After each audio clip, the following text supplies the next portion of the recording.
Thank you for letting me interview you on such short notice. So, what is your name and how long have you been teaching? Crystal Lane, and I have been teaching for probably close to 11 years total. Where do you currently teach and what grade? I teach at Magna Vista High School in Henry County, and I teach mainly 10th grade English, but I have a semester of English 11. Have you always taught mainly in the high school setting? Yes, all of my teaching experience has been in high school. I did my middle school internship, but teaching high school only. So, do you prefer a certain age group over another? I really, really like the 10th grade. Um, I don't like the idea of middle school. I think it takes it. I think it takes it. I think everybody is geared towards a certain age group. Elementary school, not mine. Middle school, too much emotional attachment, um, instability with middle schoolers. Um, Ninth graders, very immature, um, not very prepared for high school. 11th grade is the stressful year. Got to get all the grades, got to get all the classes, Yeah. SATs, all too much stress for 11th graders. 12th graders, there's the feeling of just give me my grade. You're lucky I'm Mm-hmm. here. Just give me my grade. 10th graders, that's my niche. They're not stressed. They're not ready to go, but they know the routine enough. So that's my group. That's good. Good. I can see you. I mean, I had you in 10th grade, so. Yeah. Is this the only place you've taught? I taught for a year and a half in Tennessee. How is Tennessee different from Virginia? The standards, the No Child Left Behind, those state requirements were different. But the biggest difference wasn't necessarily Tennessee to Virginia. It was really where I taught in Tennessee. Um, there was one major factory close to where I taught, and that was really the bloodline of the community. And so there was tons of economic growth, and there was money in every school system that was around because it all came from the one big factory. Whereas here, there's very little economic growth, and I think that that's the huge difference. Okay. Yeah, I can see that. So why did you choose to teach English? Um, because chemistry did not work out. No, whenever I was in high school, all of my peers, my 11th and 12th grade English teacher, whenever we would have an essay due, she would give us the entire period to revise our essays, to make corrections and whatnot. And all of my classmates would come to me and ask me to check over their papers and see what needed to be done. So it just felt like that should have been where I should go. But then my grandfather was a diabetic, and my mom and I had to take care of him. We had to provide his meals, we had to take care of his insulin. And so he started calling me his little nurse. And so he asked me if I would go into nursing so that I could be his nurse. So I agreed because he's my grandfather. But then I took my first chemistry class in college and decided this is not the field for me. So I went to what I felt like I knew. Yeah, chemistry and English are very different. Yeah.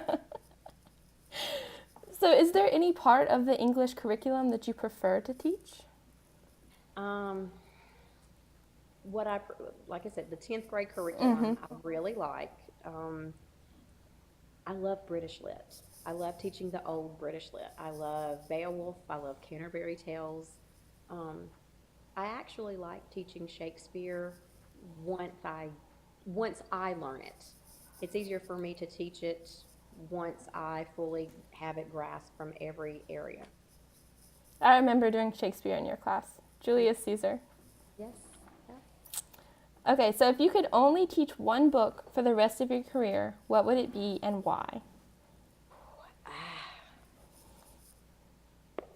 Mm.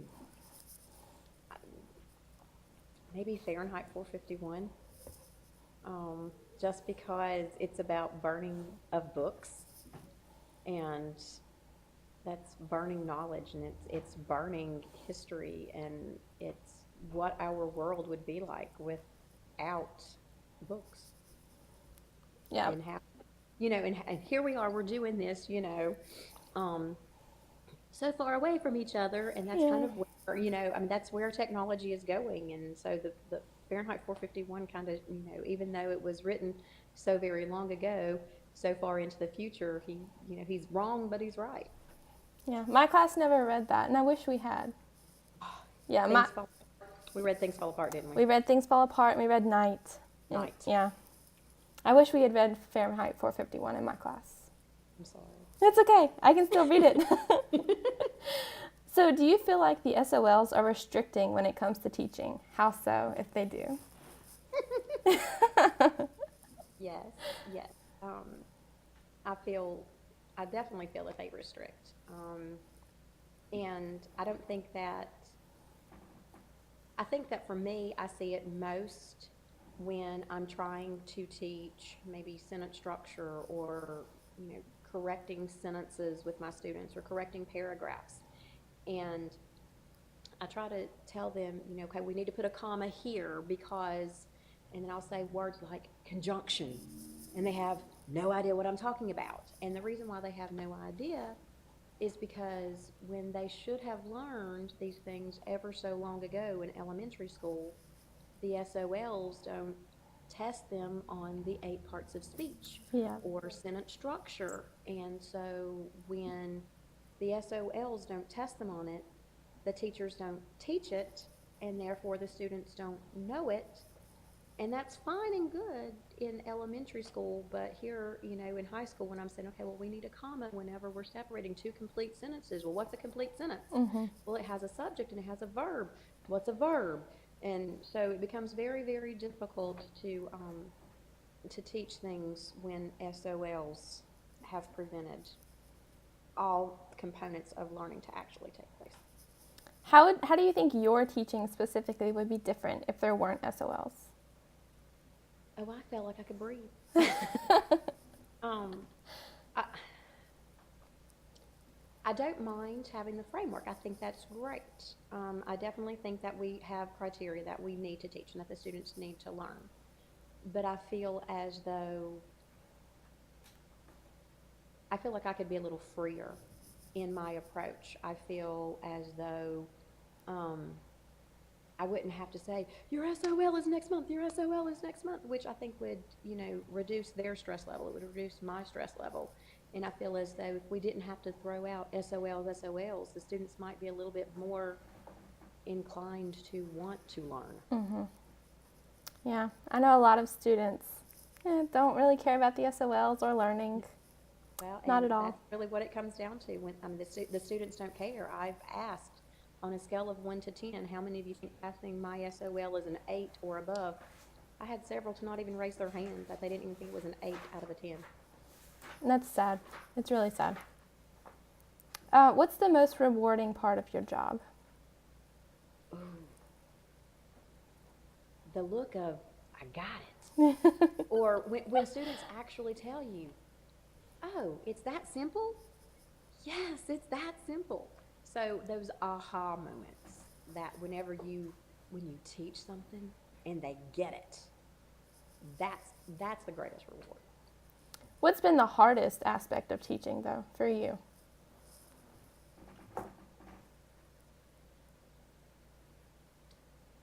Apathy, the lack of care that the students have. I can teach weakness. I can't teach nothingness. If they don't want to learn, if they don't want to try, if they don't care, then I can't teach that. Yeah.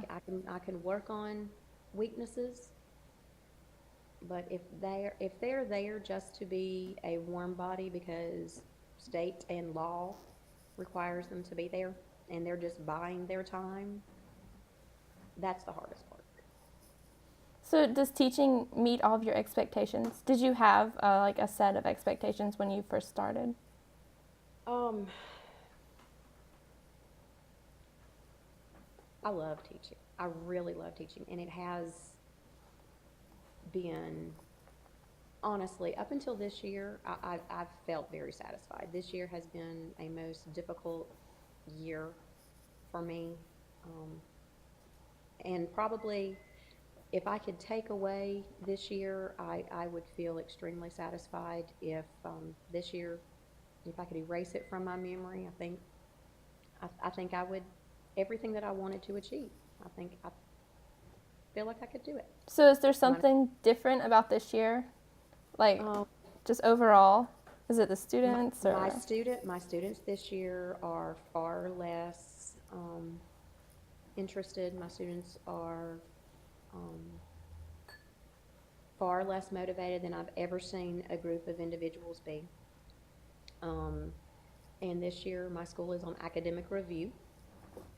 So we are implementing different strategies. We are implementing different guidelines. We are implementing different policies that the state is requiring that we meet. So that becomes quite a bit of a stressor. Yeah. Have you always been comfortable in front of people, like large groups of students? It's, you know, the interesting thing, in my classroom, yes, second nature. But currently we're in my church sanctuary, and um, to get up in front of even my church family, in front of the congregation, I feel very uncomfortable. I stutter, I stumble. Um, to talk in front of the faculty at school for whatever purpose, I feel very uncomfortable. Students, I can do. Other adults, nope. I'm the same way. I feel more comfortable around younger students than even older students. I don't know if it's like the age thing or what, but yeah. So what was the scariest part of being a new teacher? Um,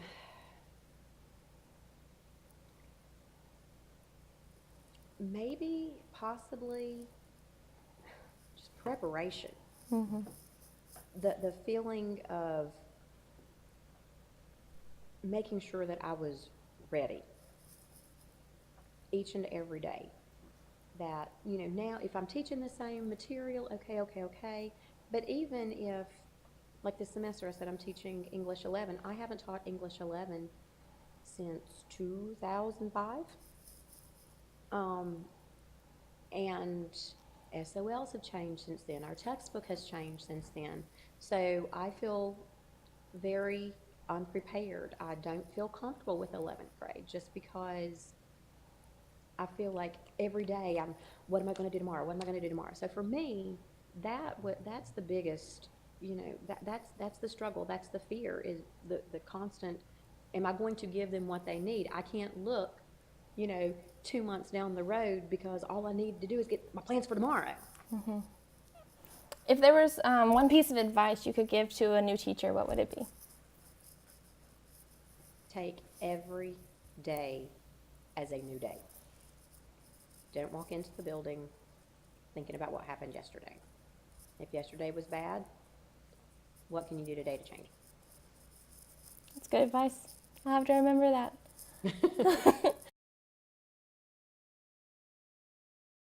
The first one is, was there anyone who gave you advice at the beginning of your teaching career that you still remember? Yes, my mentor teacher. Her advice was, it's always better to ask for forgiveness than to ask for permission. Do you still stick by that? Like,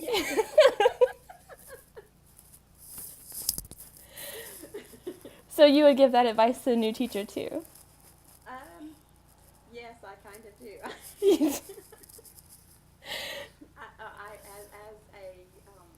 I don't necessarily encourage her verbally I don't flat out say it, but she's kind of sticking with it as my mentee always says, but I'm new, go with it. Use that because, you can always ask for forgiveness after you do it and just say, I didn't know. Yeah. What do you wish someone had told you but didn't?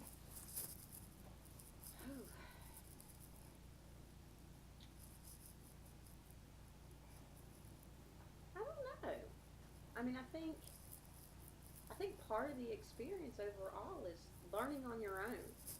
Um, I mean, whether you're a parent or you're a teacher or whatever, I think, sometimes you have to fall on your face Mm-hmm. and, pick yourself up and take that as a learning experience. So I think that even if somebody had given me advice, that I felt now would have been beneficial, I don't know that I would have taken it to heart if they'd ever said anything. Yeah. I kind of fear that, actually. Like, I won't take someone's advice and then realize later on that they were right all along. Parents, right? Yeah. Yeah, parents. I see now that my parents were more right than I gave them credit for. What was that?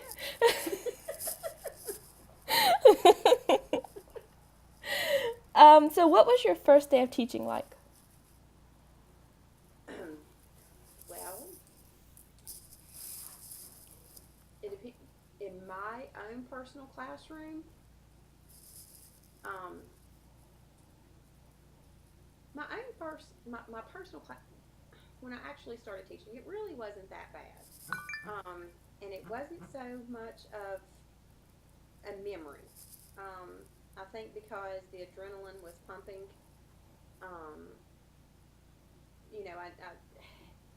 and really your first day of teaching, unless you start later in the school year, your first day is really kind of, you're always doing the first day, the first back to school stuff, and so it's not necessarily you. I have to give this form to you from administration, and they need you to fill this out, and you need to have this form back. Um, so, that just kind of flows on through. My first, even whenever I was, now what sticks out for me is when I did my student teaching.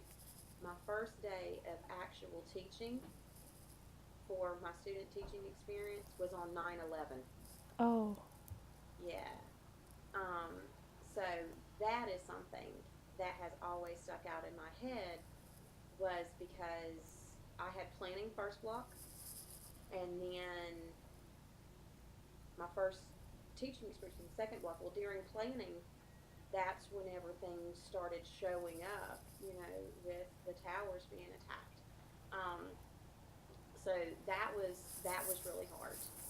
Trying to get the kids to stay focused and I'd been in the classroom for a couple of weeks and they knew who I was, they were acquainted with me, but to really kind of take control of a classroom when all of this chaos was going on everywhere else. Mhm.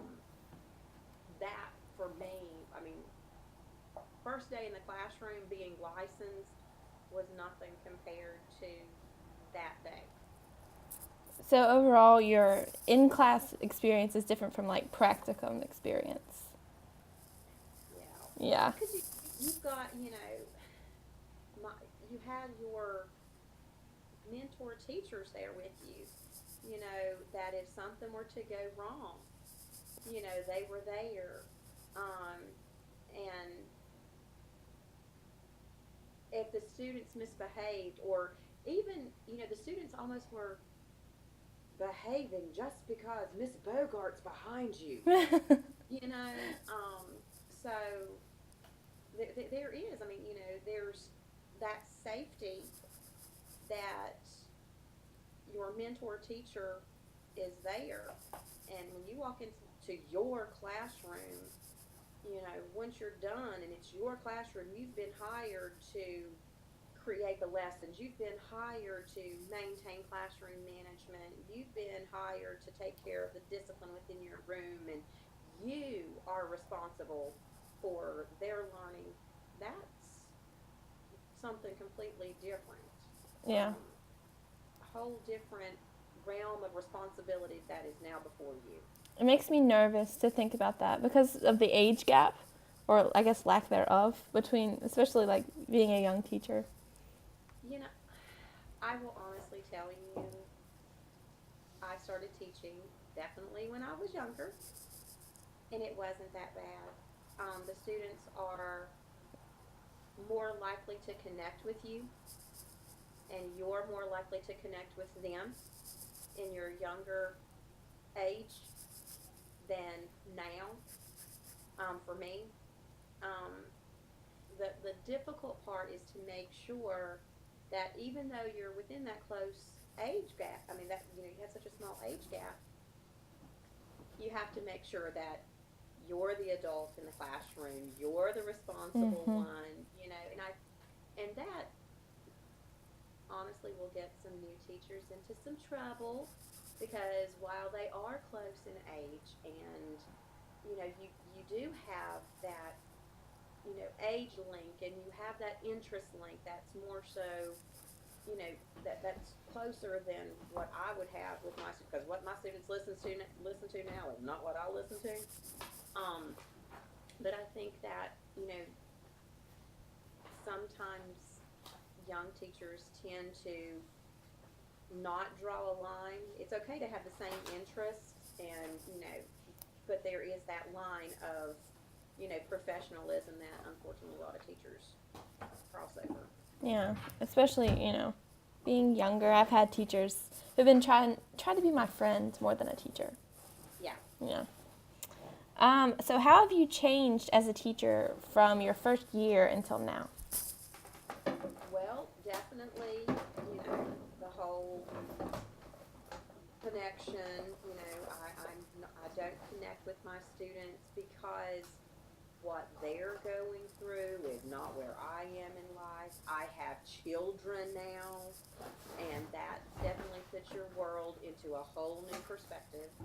Um, you know, when you're young and you're free to the world, starting out in teaching, you can relate to the students and oh they're young, they should be able to do this stuff. But then you have children and you get experience in the classroom, Mhm. the thing that you know 10, 15, 20 years before you thought was teenagers being teenagers really you see has consequences. So you tend to be a little bit more skewed in your optimism of student behavior and teen behavior.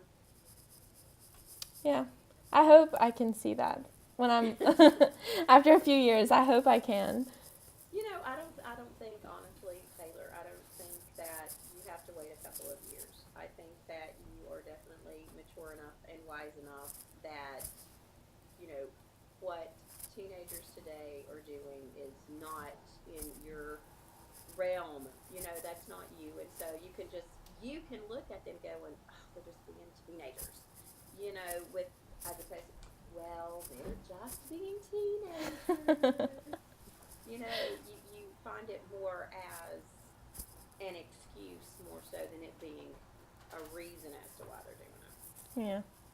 Yeah. So are you pleased with how your career has gone so far? Um,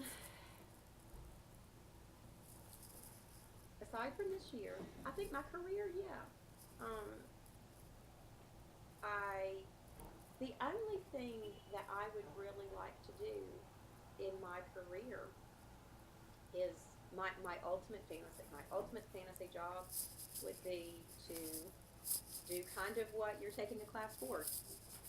I want to teach people to be teachers. That would be my ultimate fantasy career. Um, but you know, getting to that point, I was talking to your mom about working on my master's, and I don't know where I would fit that in into my life right now. Um, but yeah, I mean, I'm currently a teacher leader. So I am working with the county on, working with the teachers in my building. I'm working with other teachers in the county. I'm a mentor teacher this year. Um, I'm working on the school improvement committee. So there are lots of things that are overwhelming this year because it's all at once. But in my career, in my profession, you know, I like having that responsibility. I like having the responsibility of knowing that someone, somewhere, whoever, you know, decided that they were going to put me on this committee and this position and that, you know, has overwhelming me. I'm appreciative of it because, you know, that's almost it's almost a praise of, okay, well, she can do it, she can handle it. So yeah, it kind of makes me feel good. I feel like what I've done so far has been acknowledged and recognized and been rewarded. I didn't know that you had a mentor student this year. I do. That's exciting. It is, and she is actually, she's not licensed. So a lot of what the first several weeks was about getting her acclimated because she had no classroom experience. She did not go into a teacher education program, so she had no idea how to do a lesson plan. When she was even getting ready for her interview, she just whipped something off the internet to try to figure out how to do a lesson plan. Oh, wow. So there was lots of mentoring within the first couple of weeks, first couple of months, first several months. There was lots of guiding as to, you know, when she didn't understand about weighting of grades or percentage of grades or, you know, how to even do, which is the best way to do a grade book. So she's, you know, second semester, and she's doing well. That's great. So I'm going to go ahead and assume that you would encourage students to follow their dreams of being a teacher. Yeah, absolutely.